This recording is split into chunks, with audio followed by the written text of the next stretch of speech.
Hi, I'm Jenny, and I'm 27 years old. 3 years ago, I married the incredible Hugo, who is the most beautiful person I've ever met. He's a kind and compassionate goofball, making each day feel amazing. Unfortunately, the same can't be said for his mother, Maria Eeka, my mother-in-law. From day one, Maria seemed to have it out for me. I understand she wants to protect her precious baby boy, Hugo, but at times it feels like she goes overboard. Maria has a knack for seemingly small and innocently naive actions, which in reality deliberately push your buttons, making you appear as the crazy one. We all know someone like that in our lives, and unfortunately, I have to deal with it because she's my mother-in-law. I was raised differently, not holding back and calling out nonsense. Hugo fell in love with my personality, being more quiet and soft-spoken himself. As they say, opposites attract. With a bit of psychology knowledge, I can sense Maria's bad intentions. Our domineering personalities clashed, and the first time we met, she made a comment that left the whole table at the restaurant in silence. She said, "Jenny, don't you think it's time to stop eating so much?"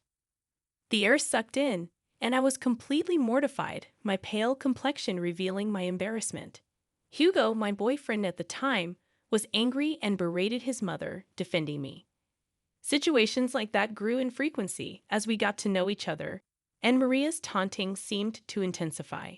Despite getting along with my father-in-law, Kyle, and growing closer to the rest of Hugo's family, Maria remained the only one who disliked me, and for no apparent reason. I even had the chance to meet Jack, who was Hugo's childhood friend. They practically grew up together, and Maria considered him a second son. Despite Hugo's wholehearted acceptance of me and his family's apparent embrace of me, including his extended family and Jack, there seemed to be no issue. I'm deeply grateful for the overwhelming love and support I received from the vast majority of Hugo's family. However, the tide turned on my wedding day when my mother-in-law attempted to tarnish my special day with conniving antics. She went out of her way to be bothersome and ridiculous, acting like a bridezilla. At the bridal prep, she insisted my hair be styled exactly like hers was on her wedding day, criticizing my appearance in front of the bridal party. While her comments were hurtful, they weren't surprising. Despite attempts to rectify her mistakes, her words lingered, leaving me feeling bitter. Her relentless antics on my wedding day left a lasting pain. It wasn't in my nature to remain silent and passive. Her actions were slowly extinguishing my fiery spirit. Something had to change. Fast forward 3 years to today, where the events of this story unfold. We were gathered at Hugo's childhood home for dinner, invited by my mother-in-law, including Jack.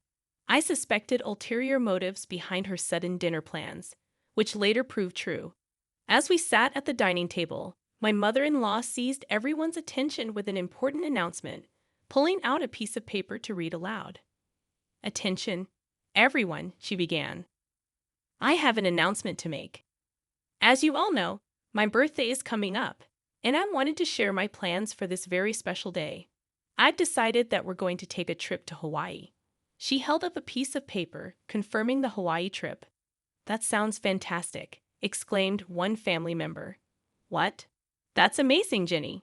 I've always wanted to go to Hawaii," another chimed in. "This is great news. I'm so excited. I don't even know what to say." "Thanks so much, May," said Jenny, filled with gratitude. "Actually, you're not coming," May interjected. Confusion rippled through the room. Honey, what are you talking about? This wasn't part of the plan?" questioned Hugo. "I made some last-minute arrangements and managed to cancel her ticket before they gave us extra charges," May explained, casually dropping the bombshell. "So, my ticket was already bought, and she just went ahead and canceled it. Why does this woman hate me so much?" Jenny's frustration boiled over. "Mom, what are you talking about?" Jack interjected, breaking the silence. A flurry of harsh words ensued, with Maria finally offering an explanation. Okay, fine. I'll tell you the reason why I thought it best that Jenny sits this family event out," Maria reluctantly admitted.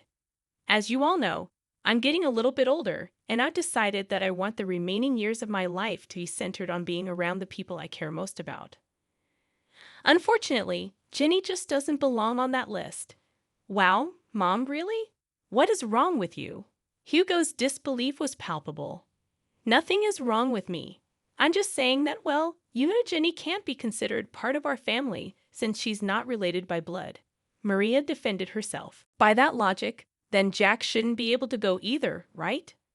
Since he isn't technically family, as you're stating, Jenny countered. But we all know that's preposterous.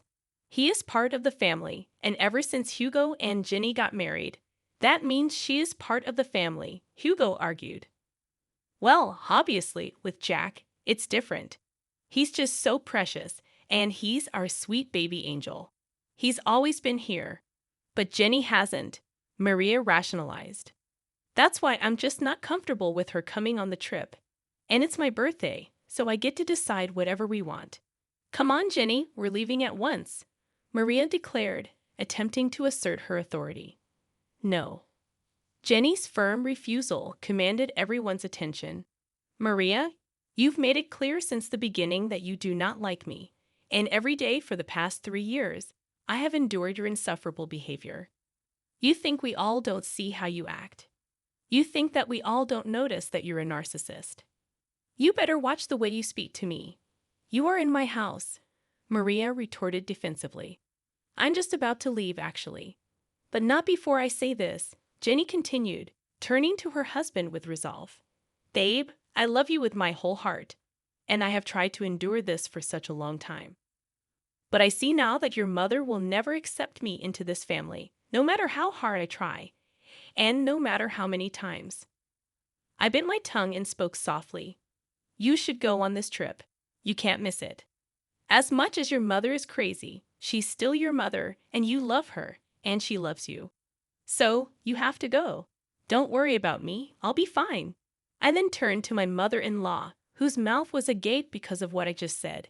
And as for you, unfortunately for you, I am in love with your son, and I am not going anywhere. You might think that you can push me away, but I will always be here, even when you go to Hawaii.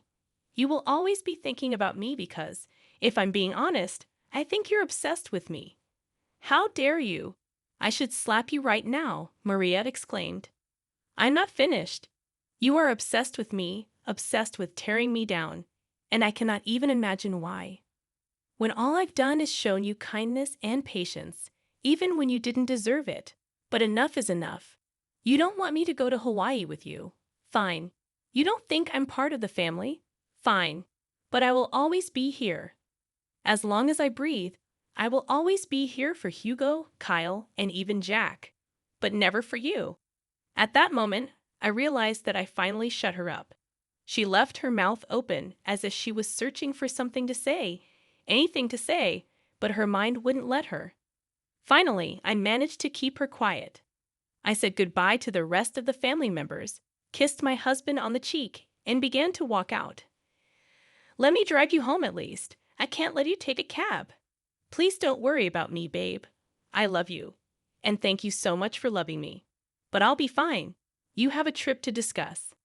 Okay, if you say you'll be fine, I'll believe you. Oh, don't forget your purse, he reminded me. My purse? I left it in the kitchen. Once I arrived, at some point, Maria went into the kitchen, I think to catch her breath after the whole situation. After being berated like that, I too would have done something similar. What do you want? Don't worry about me, sweetheart. I'm just here to collect my things. Well, make it quick. I want you out of my house. I can't believe you said those things to me. With that, she quickly stormed out, filled with so much anger that she didn't even want to see me out the door. At that moment, I scoffed at her ridiculousness and reached for my purse. When I noticed a piece of paper next to it, my eyes glanced over it, and I noticed that it was Maria's handwriting. I believed at the time that it must have been a piece of paper detailing the itinerary for the trip because I was feeling slightly bitter about not going. I wanted to take a peek and see just how much fun I'd be missing out on. I grabbed it and began to read the paper. Dearest Jack, you know that you have always been like a son to me, and you know that I love you dearly. Oh, so this is a letter to Jack. A bit strange, but I guess it's thoughtful. For some reason, my curious eyes began to read further. The love and care you have shown for me throughout the years will never be forgotten. I hate to admit it, but even when it comes to my son Hugo, I feel as though the love we once shared is no longer there. Wait, what is she saying? She loves Jack more than she loves Hugo. That simply couldn't be. I continued to read the paper, and with each new line, I got more astonished at what I was reading. I simply couldn't believe it. There was a lot to unpack, and even though it wasn't my place to read that letter, I'm really glad that I did. After reading the entirety of the letter, I began to pace in the kitchen, wondering what to do, and then it hit me. All of the people who needed to know about this letter's existence were all sitting in that room. If ever there was a time to act, it was now. I reread the letter one more time, just to make sure that I wasn't crazy and imagining things. And just as I thought, yep, it was the same thing I read the first time. I waltzed out into the dining room to meet only 3 pairs of eyes looking back at me. Jenny, I am so sorry for what my wife is trying to put you through. Kyle apologized. Don't worry one bit. You'll come with us to Hawaii. As long as I'm around, she's just in a funk right now. But don't worry, I'll convince her to change her mind. I don't know what's gotten into her recently, but don't worry, I will change her mind, Hugo reassured. As I said, Kyle, please don't worry about me. I'm fine, more than fine, because I have found some interesting news that I need to share with everyone. And I especially need to share it with Hugo. Hugo and Jack's ears perked up. I saw the flash of worry that ran across Hugo's face, perhaps thinking that this was too much for me to handle, and that I wanted to ask for a divorce. Oftentimes, when I would complain about his mother to him, he'd agree with me and wonder how I managed to keep up with her nonsense for so long. I'd always tell him that it was because I loved him way too much to let him go, and that I'd go to hell and back for him. I noticed that the Wicked Witch of the West wasn't around, so I asked, "Where is Maria? She needs to be here for this too." "Oh, I mentioned earlier, she appears to be in a bit of a funk after you shouted at her. She said she got a mild headache and wanted to nurse it with a nap upstairs. She won't be down for a while." "You know how she gets about her beauty sleep," Kyle explained. I was all too familiar with Maria's awkward and unnecessary routines and regimes that would often inconvenience others. "I have an irritation. This is just really important. She has to be here," I insisted. "It's okay, Jenny. You can tell us, and we'll inform her when she wakes up," Jack suggested. I hesitated, considering the information that I knew. I wanted to see the redness on her face from embarrassment. "I think you should just go ahead and tell us, sweetie. It's okay. And you know Hugo has anxiety. It would be bad to keep him waiting," Kyle urged. That was true. Hugo's anxiety got really bad at times, and I could see him begin to fidget from the anticipation. "Okay, fine. I'll show you guys what I found when I was in the kitchen collecting my purse and getting ready to leave. I found something interesting that I think you all need to know about." I pulled out the paper I found and began to read. "Dearest Jack, you know that you have always been like a son to me, and you know that I love you dearly. The love and care you have shown for me throughout the years will never be forgotten. I hate to admit it, but even when it comes to my son Hugo, I feel as though the love we once shared is no longer there." What the? What is she saying? What is this? I continued reading. "Hugo and I just don't see eye to eye like we used to. And honestly, I think it's because of Jenny. Ever since he married that girl, he no longer has time for me. He doesn't love me, and therefore, I don't think I love him. I love you, and you are my son. With that being said, I want to let you know that I am going to update my will so that you inherit all of my belongings and not Hugo. I know it might hurt him, but honestly, at this point, I don't care.